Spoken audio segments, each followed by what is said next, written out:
Hey, what's going on everybody? My name is Monotui, and today I'm very excited to bring you guys the very first Wi-Fi battle of Pokemon Sun and Moon to my channel. This time we are going up against Gearhart. Definitely check out his links in the description below.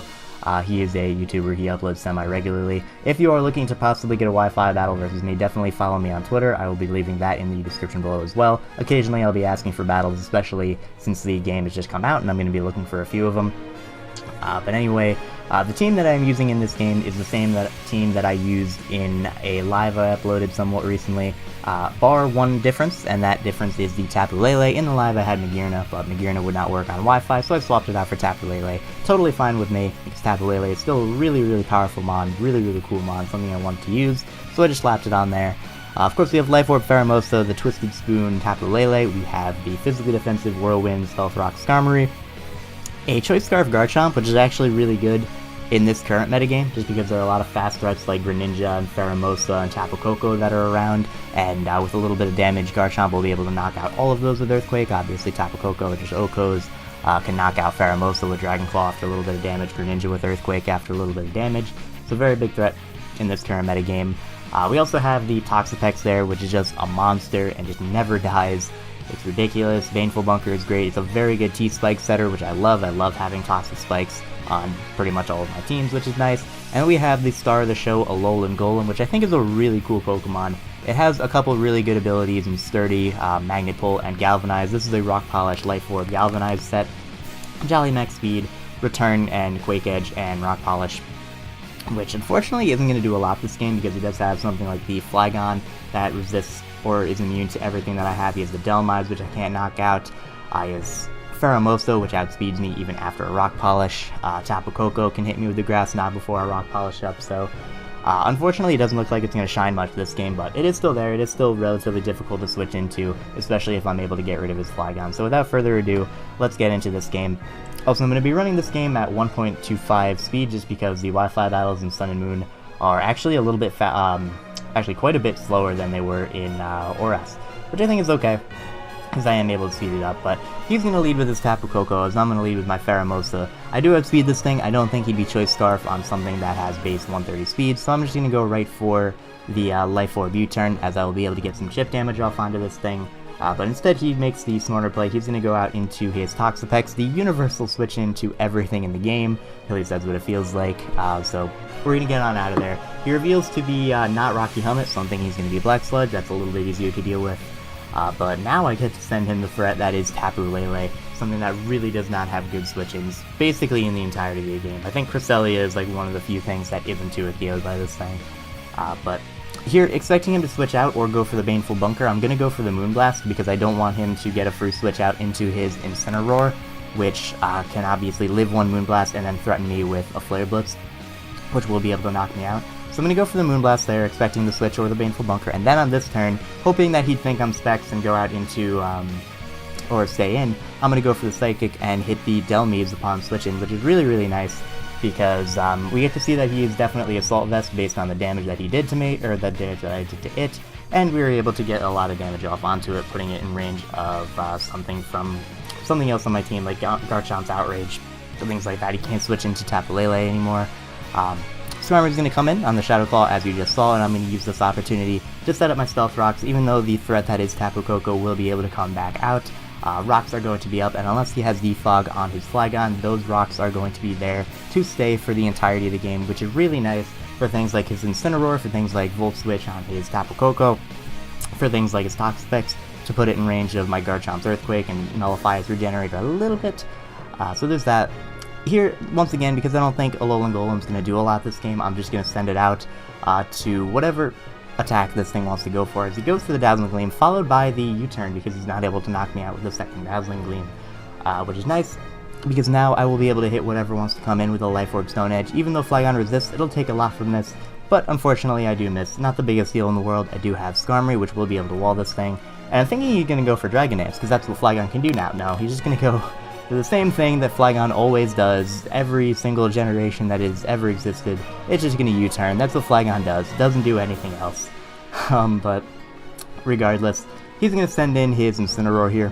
I would have gone out to Tapu Koko just so Incineroar didn't have to take the rocks damage, but regardless, I do have a very good switch into this thing being my Toxapex, which, again, ooh, sorry about that, again, is the universal switch into everything, is he actually decides to go for a Z move, and I'm honestly, I'm not exactly sure if this move is physical or special. I don't know the base power of this move, but it looks freaking awesome. Like, he's just gonna suck up my Toxapex into a black hole and then just spit it out, or blow up or whatever, and it's gonna do a lot of damage to me, which is really good for him, but he cannot knock me out with anything else that he has, unless he has, like, powerful Earthquake or something like that.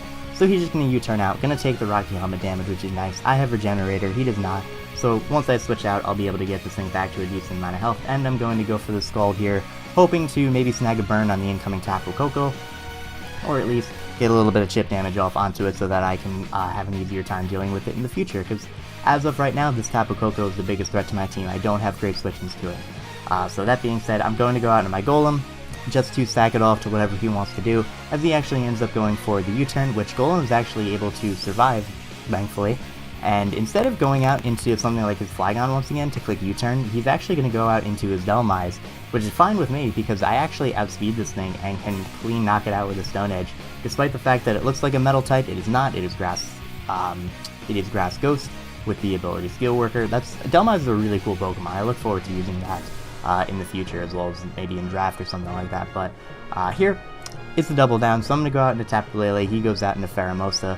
I can take a U-turn, but I don't really want to, and I don't want to risk this thing having Poison Jab, so I'm just going to make the safe play and go out into my Toxapex, which walls Pheromosa 100% of the time, unless he's like modest with HP ground, so he's going to go for the U-turn, going to tank that easily, going to get off some nice Rocky Helmet damage, going to get off the Life Orb recoil onto him, and he is going to switch out into, I believe, his, once again, his Tapu Koko. So Tapu Koko is going to come in, and I'm thinking he is going to go for the Dazzling... actually, what do I do here?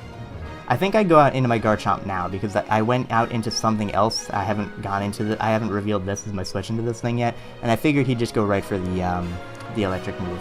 And here, he's not going to want to risk me being Scarfed, so instead, he is just going to go out into his Incineroar, which is going to go down to the Earthquake. I figured he wouldn't want to risk his Flygon, in case I made a ballsy prediction and went for the Dragon Claw, so I just click Earthquake as he sacks off his Incineroar, which is totally fine by me.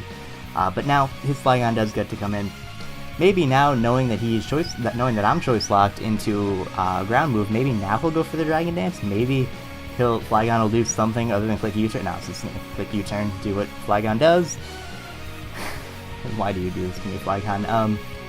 But anyway, he's going to go out into his Tapu Koko once again. Biggest threat to my team, as I've mentioned, very, very scary. However, because he actually revealed a Wild Charge on my Garchomp, I'm actually thinking that my Toxapex can kind of take this thing on as long as I'm outside of the electric terrain. So I'm going to stay in, predicting him to Dazzling Gleam, expecting my Garchomp to want to switch in, and just go for the Brave Bird, which will put him in range, I believe put him in range, or at least very close to the range of Stealth Rock damage. And now, because I wasted an extra turn going for that, on the following turn, the electric terrain is going to disappear, which means that my Toxapex will easily be able to switch in to this Wild Charge. I even could have stayed in with Starmie if I wanted to, but Toxapex has Regenerator. I can just switch out to get my health back. With Starmie, I would have had to click Roost, and I didn't want to do that. Plus, Toxapex is a little bit less important than Starmie, because Starmie is able to wall his Flygon very nicely, which is nice. But here, he is going to go out into Flygon, and I have no reason, once again, to not go out into Starmie. And I'm thinking, okay, I'm definitely forced out. This is where he's going to go for Dragon Dance, and Flygon is finally going to do something cool. No. U-turn once again, and he is just going to switch out into... I think this thing was Choice Scarf, I'm not entirely sure, but he's going to go out into his Pheromosa. And I didn't want to go out in a Toxapex, because I thought, Skarmory could take this hit, Roost up, make him take some Life Orb damage, and I didn't want him to get another free switch out into Flygon, so I'm going to stay in as he actually reveals to be special with Focus Blast, and that is easily going to knock out my Skarmory. That's a very powerful hit. But you're going to notice here, he gets the special attack boost with his Beast Boost, meaning that he is modest over Jolly or Timid. So I'm guaranteed to outspeed with my Pheromosa because I am Jolly. That's how Beast Boost works. It boosts your largest stat, so he had to be modest. I'm Jolly, I will be able to outspeed and knock him out with the U-turn, and Pheromosa is going to get a speed boost, which of course is not very useful because I'm switching out ends on this turn anyway. So I'm going to send out my Tapu Lele. Once again, very, very big threat to his team.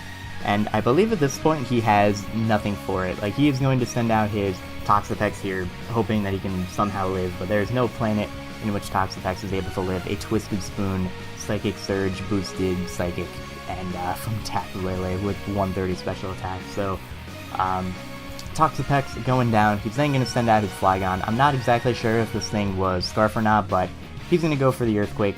Going to outspeed me. Not going to be able to knock me out because Flygon, despite getting access to Dragon Dance now, is still a weak little bitch. And then I'm going to knock him out with the Moonblast on the following turn. So, a couple new mons this generation doing some work this season. Or not this season, Jesus Christ. Playing too much League format. We're going to be able to get the win there. That's really cool. This team was a lot of fun. It was a lot of fun in the live, despite the little bit of hacks that we got during that. If you have not checked that out, I definitely recommend it.